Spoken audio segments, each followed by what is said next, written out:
Hello, welcome to Literary Guise. This is author Zachary Kellyan. Today we'll be reading a poem by the great Charles Bukowski, followed by some discussion on this interesting, problematic, troubled, yet enigmatic figure in American poetry. So join us in the Stardust Lounge for discussion immediately following the poem.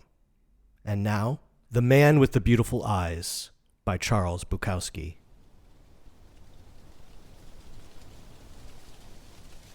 When we were kids, there was a strange house. All of the shades were always drawn, and we never heard voices in there, and the yard was full of bamboo, and we liked to play in the bamboo, pretend we were Tarzan, although there was no Jane. And there was a fish pond, a large one, full of the fattest goldfish you ever saw, and they were tame. They came to the surface of the water and took pieces of bread from our hands. Our parents had told us, never go near that house. So, of course, we went. We wondered if anybody lived there. Weeks went by and we never saw anybody. Then one day, we heard a voice from the house. "You goddamned whore." It was a man's voice. Then the screen door of the house was flung open and the man walked out. He was holding a fifth of whiskey in his right hand. He was about 30. He had a cigar in his mouth, needed a shave.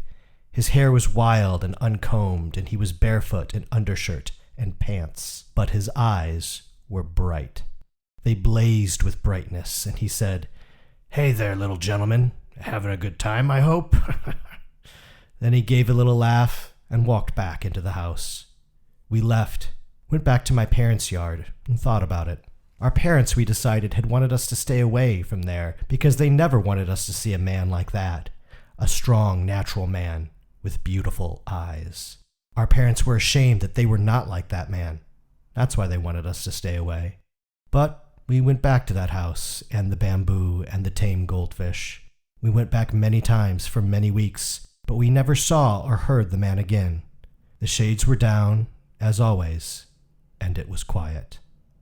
Then one day, as we came back from school, we saw the house. It had burned down.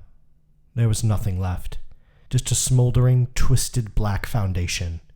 And we went to the fish pond, and there was no water in it, and the fat orange goldfish were dead there, drying out. We went back to my parents' yard and talked about it and decided that our parents had burned their house down, had killed them, had killed the goldfish, because it was all too beautiful. Even the bamboo forest had burned.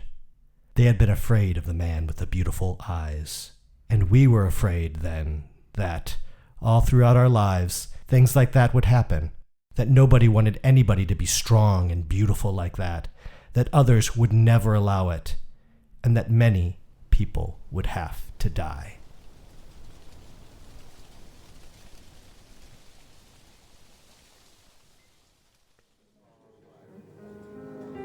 Welcome to the Stardust Lounge. Once again, this is author Zach Kellyan, joined here as always by my friend Dr. Gordon McAllen. So Gordy, what did you think about this Charles Bukowski poem? So I have to be honest, I don't like Charles Bukowski. This I know. And I loved this poem. I think there was so much to connect to, so much that I hope we can talk about here for a few minutes, because I was so shocked by someone who I vehemently dislike their work that they hit on some themes that really resonated with me. And I thought it would be perfect to talk about it this month because, coincidentally, I read this poem for the first time when you suggested it minutes before I cracked the cover on Less and read that. Okay, so there's nice. wonderful timing associated with that, too.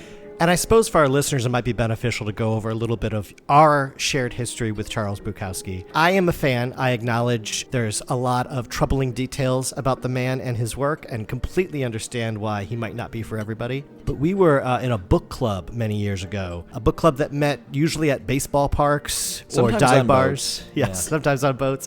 And we were reading Factotum. You were reading it. I was hating it.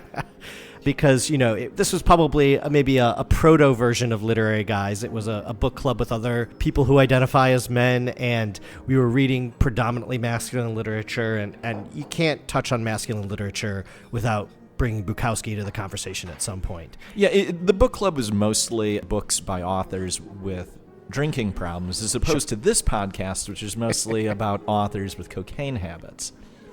We've evolved since then. And I don't think you finished it. This is this was the only book from that book club that I just could not stomach finishing.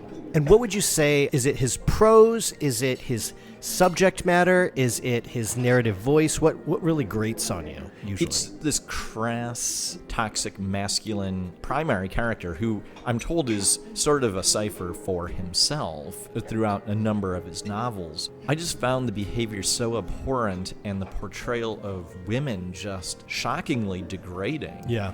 That I was like, what am I going to walk away from this learning? Like, I'm just watching this episodic horrible behavior that's just a different terrible event that happens every chapter. And I got a number of chapters into it and I was like, I'm just not getting anything redeeming out of this. So why should I continue spending my time reading someone who I just don't wish to learn anything from that character?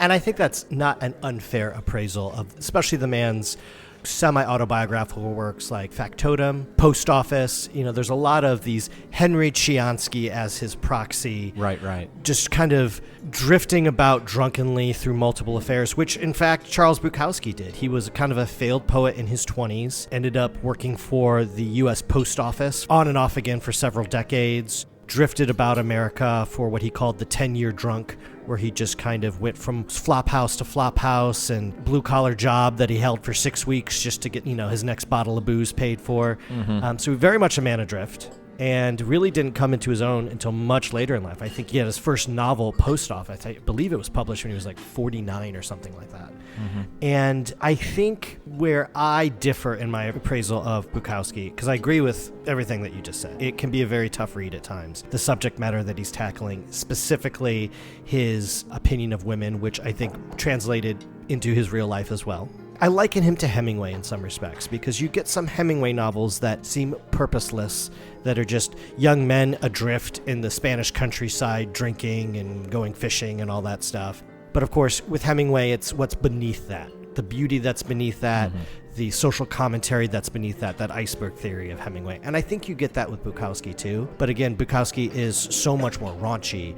He was, in his lifetime, called America's low-life laureate, which I think is a really perfect I like way. that. Yeah, That's it's a perfect way of yeah. kind of discussing this man's work. And the reason why I wanted to talk about Bukowski with you, because I think you can't have a podcast about masculinity and not talk about this guy, because he's such a figurehead, for better or in often cases for worse, in American literature. But I'm glad that you like this poem, because I think this poem really does highlight where the man's talent lies. And I kind of wish we had seen more of this from him in his lifetime. Mm-hmm. So let's just get it out of the way, because I'm going to say a number of positive things about this poem, but it also is somewhat vague in what happens in this scene when they meet the man. Mm-hmm. Is he in an abusive relationship with this woman? It's really not clarified as to what happens there. Obviously not condoning any behavior there, but it is intentionally, I assume, left vague as to what's going on there. So I'm just going to put that issue aside, but make sure that we definitely address that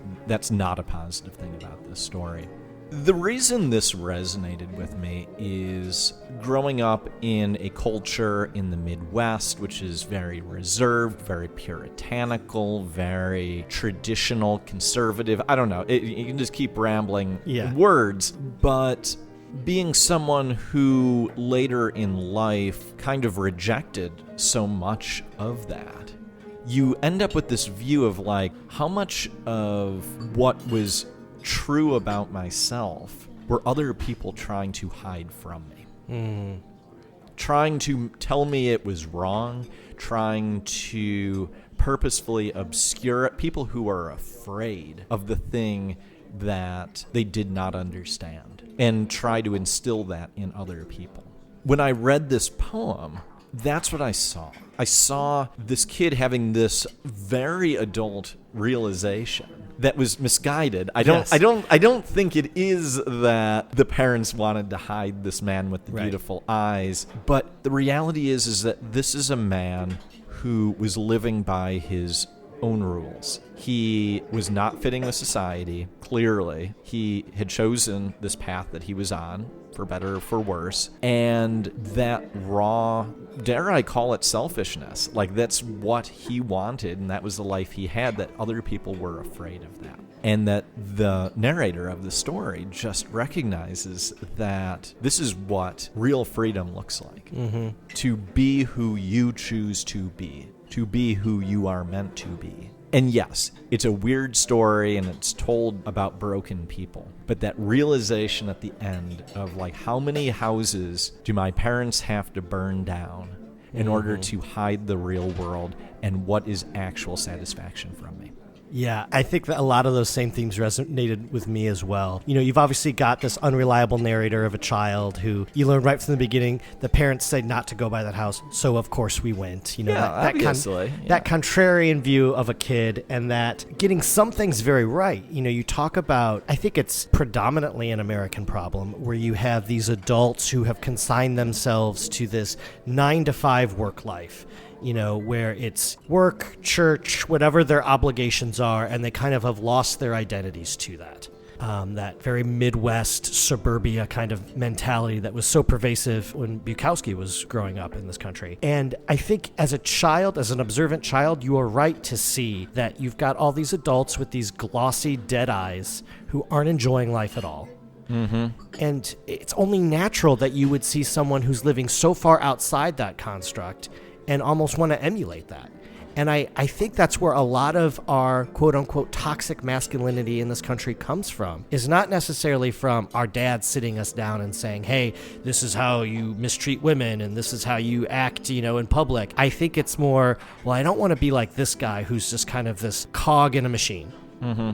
And the people who predominantly, at least most loudly, live outside of that cog are people we probably shouldn't be emulating either. You know, in a couple of months, we're going to be reading Predator by Ander Monson. That's going to touch on those 80s action heroes that we all kind of idolized and emulated. Certainly not great role models either, but they were living a kind of freedom. They were living a kind of exuberance that we really don't see in our day-to-day basis in Middle America. And I think this poem really kind of gets to the heart of that in a very interesting and touching way almost. And while we're drawing other literary parallels, the beginning of this poem also harkens to Kill a Mockingbird. Yes. With the protagonist going to the house in which they are intentionally told not to go visit, to very different ends than this poem.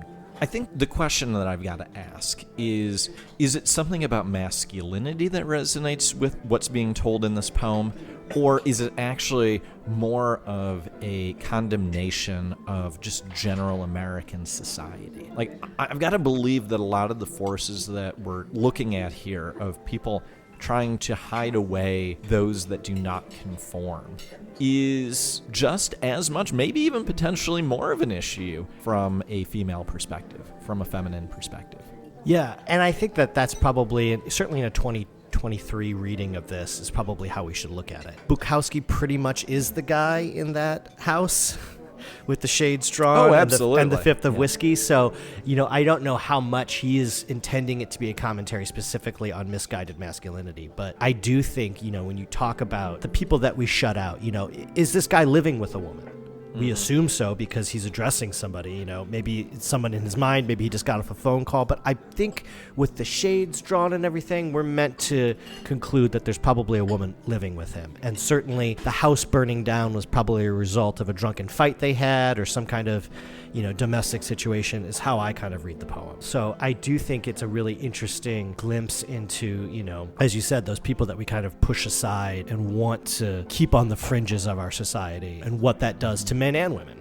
So I've got to ask the question, just because of the words chosen in this poem, do you think that there is a homoerotic reading of this text? I don't get that. I think, you know, it's such an interesting title, The Man with the Beautiful Eyes, and it's so rare, at least in heteronormative culture, that we would describe any feature of a man as beautiful. But I think that that's intentional. I think Bukowski's very intentional with that usage of the word beauty because it puts so much focus on his eyes and how they might be viewed differently from a child's perspective. And again, I really go back to that kid going home and, you know, his dad We don't know what his dad does, but let's assume he's just a typical working stiff in the 1950s, right? He comes home every day. He has no goals anymore. He's just kind of in a rote existence. I've noticed that affects how somebody looks in their eyes. Whereas you meet that friend who's got goals, and maybe they're not even achieving those goals, but they're doing something with their lives. They're doing something different, and their eyes do seem brighter and more full of energy and life. Perhaps a child would pick up on that and might describe those eyes that are impassioned as being beautiful. That's kind of how I read it, but I would love to hear what your take on it. Do you think that there is some homosexual undercurrents here?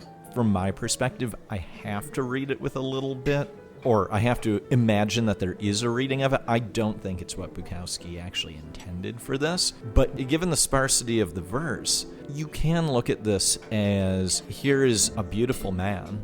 Maybe this narrator was someone who was suspected of perhaps being gay, and parents were trying to keep him away from this person who might actually reaffirm the sexual feelings that he had. Not that this man was, in any way trying to take advantage of this kid, but just in having a man who is desirable to another man, visually in this case. That's something that I could imagine parents who suspected their kid may be gay would want to keep them away from. It's an interesting read, and I don't want to discount it entirely. But you're going to. Yeah. Bukowski himself never identified as gay. As far as we know, only had relationships with women. But there's some interesting anecdotes that I've always heard about his life that's kind of worth discussing on this podcast. One of his good friends was asked how he could be friends with such a gruff, almost bully of an individual. And he said it was really simple. I only hang out with them if it's just with other guys. Apparently, according to this individual, when Bukowski was around women, he would be the alpha male. He would belittle other men. He would drink and swear and cuss and be very kind of solipsistic in his worldview. But then when you would just meet him one-on-one as a guy, he could be very tender. He would be very caring and compassionate. His whole voice and demeanor would be much gentler. I don't think that that's evidence of homosexuality, but it's interesting that Bukowski almost saw women as an impediment to intimacy. He wasn't loyal to any of his girlfriends or wives. He often, as his character Henry in his various works, treats women very much as disposable. But then we see him in his real life having these very deep emotional connections with men that aren't sexual in any way. But it's an interesting glimpse into toxic masculinity where, yes, he's attracted to women, but doesn't feel like he can actually have an honest relationship with women. I think given the time in which he was writing, that may not have been that uncommon. Yeah. That, again, as we've talked about so many times, particularly in the context of war novels, that we don't give men in this period, at least in American society, any opportunity to express intimacy, particularly to other men. It need not in any way be sexual. And, here is obviously someone who chose an artistic path in life, someone who must have had some emotion that wanted to get out. And maybe he was, more bold and daring than other people were in order to express that. But it's that very same thing, that toxic relationship with women, that makes him someone who I don't want to listen to. And I think that's the interesting contrast here, is like, when is someone's behavior so reprehensible that the thing that they maybe were ahead of their time in, or a harbinger of what was to come, that I'm really not going to listen to because of that. And I think in the context of this poem, which, with the exception of one paragraph, is actually not about the relationship between men and women, and which is that toxic element of his writing, that it makes me that much more receptive to then hear what I think is a compelling story that I did not expect to hear in such a short poem. So I guess to sum things up, if you want to learn more about Bukowski but are a little reticent to deal with the rampant misogyny that exists in so many of his prose works, maybe go to his poetry, where the man allows himself to be a little bit more open, a little bit more vulnerable. And with that, I guess we can conclude this episode of Literary Guise. Yeah, again, thank you so much for bringing this poem to my attention. My pleasure. I literally would never have picked this up after the horrible experience of reading Factotum, but I'm glad that we had a chance to talk about this, and I know that upon reading this, I had texted you, some of my thoughts on it, and I talked to a few other people about it immediately afterwards, so it clearly left an impression. Anyhow, we'll be back on the first Monday of the month, where we will be reading Sharks in the Time of Saviors by Guise Strong Washburn. Until then, as always, coming to you from the Stardust Lounge, this has been Literary Guise, signing off.